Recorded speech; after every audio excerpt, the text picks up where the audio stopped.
Bismillahirrahmanirrahim. Assalamualaikum warahmatullahi wabarakatuh. Di sini saya akan sedikit menjelaskan tentang ilmu tahsin. Nah, ilmu tahsin itu eh, secara bahasa itu diambil dari kata asana yu'ahsinu tahsinan, yang artinya memperbaiki atau memperindah, seperti itu. Penting sekali untuk mempelajari ilmu ini karena eh, karena ilmu tahsin ini, karena dalam membaca Al-Quran itu harus sesuai dengan mahraj hurufnya tersebut. Maka dari itu kita penting mempelajari ilmu tahsin, karena ilmu tahsin ini memperbaiki bacaan atau memperindah bacaan. Nah, di dalam Al-Quran juga kita itu ketika membacanya sesuai dengan ilmu tajwid atau sesuai dengan maharijul hurufnya, itu kita mendapat pahala.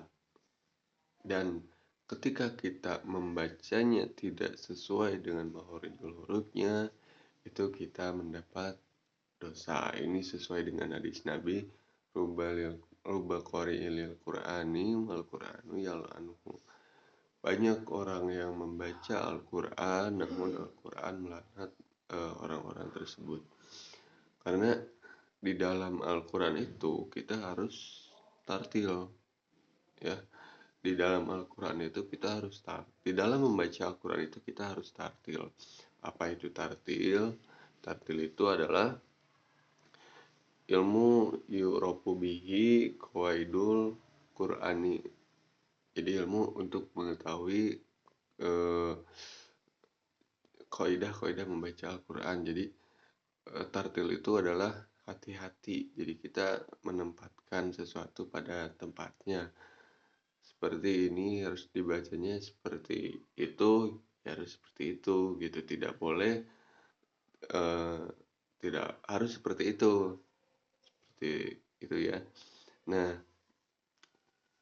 hukum mempelajari ilmu tahsin atau ilmu tajwid ini ada dua. Pertama, hukumnya itu fardu kifayah.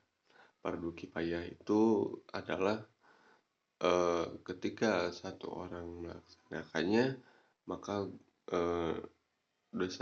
maka yang lain seperti ini. Satu kampung. Nah, ketika di sana ada satu orang yang mempelajari ilmu tajwid ini, maka yang lainnya tidak wajib, maka yang lainnya tidak berdosa, seperti itu. Itu fardu kifayah. Iya, maka yang lainnya tidak berdosa. Nah, tetapi di dalam cara bacanya, di dalam cara baca Al-Quran menggunakan ilmu tajwid, itu berubah menjadi fardu ain. Apa itu fardu ain? Fardu ain itu berarti setiap insan, setiap manusia, setiap makhluk hidup itu wajib membaca Al-Quran dengan ilmu tajwid. Jadi memakai ilmu tajwid ketika membaca Al-Quran, seperti itu.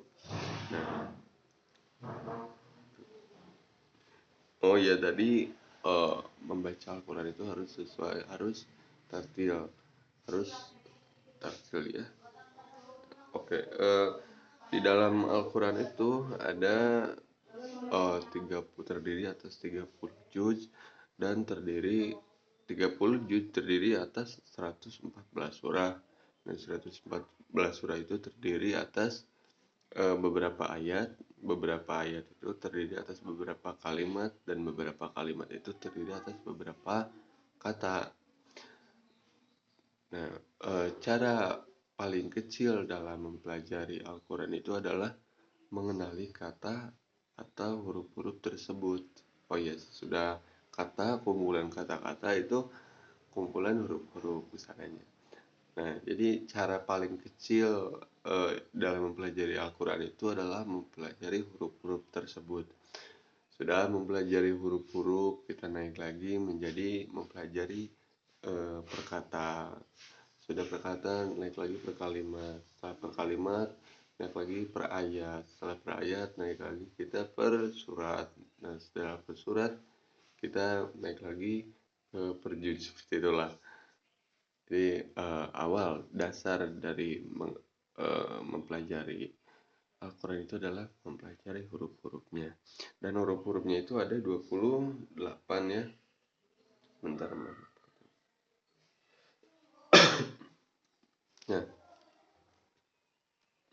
Nah, huruf-hurufnya itu ada 28. Ini. Oh, huruf hijaiyah itu ada 28.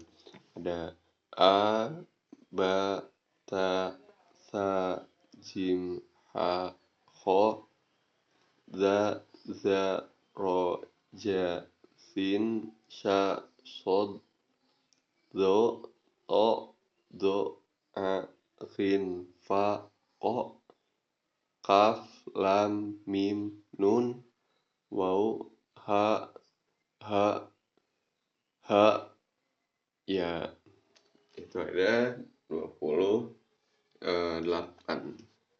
Nah, kita akan sedikit membahas tentang mahrojnya, mahroj atau perbedaan cara baca antara sin dan sod. Nah, itu memiliki sin dan sod ini memiliki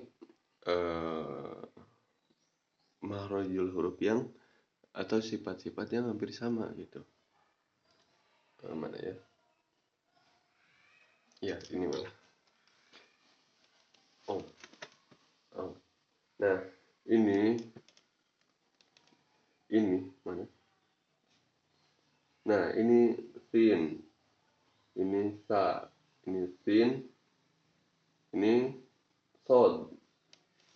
Nah, itu mahorijul hurufnya sama di tepi lidah di sini. Untuk mengetahui cara bacanya itu mudah sekali, tinggal disukunkan saja. Jadi seperti itu. Jadi di sini, jadi si pangkal lidah, turofu lisan ini hampir menyentuh gigi seri bawah, seperti itu. Nah, jadi mahorijul hurufnya itu turofu lisan, sama, ada persamaan, ada perbedaan.